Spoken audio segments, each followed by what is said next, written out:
O magluto day tag maruya pinaypay karon mga maring ani atong maruya karon o init pa ni gibali-bali na ni nako bali mga maring para maluto ang kabila. So itinda nato ni karon ato ani siyang ibaligya. Bigay natin ito ng 10 piso, baligyan natong 10 piso. Tag gis na ni dinhi kay mahal naman kayo atong mga harina no. Ang atong mga palaliton karon mahal na kayo.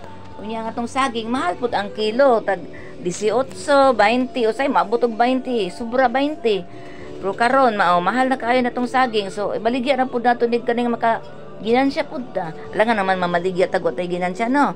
Unya karon ato ni ibaligya karon ay na mo sigyaw-yaw kung mahalan mo ani ala pamalitan lang mo saging kamo na lang ang magluto sa inyong maruya. Unya kung gusto mo magluto ani para pang merienda, pwede pud kayo.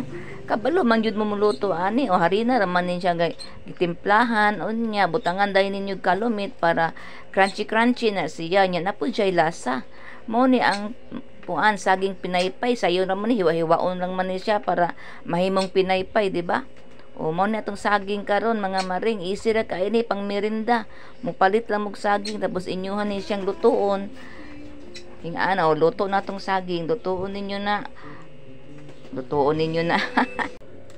Unya karon ayan na mo panaway sa to ang voice over ha kay mao naman gyud atong tingog yun di naman gyud ni mausab. Unya salamat sa paglantaw diri na lang kutob, salamat sa pag-subscribe. Babu.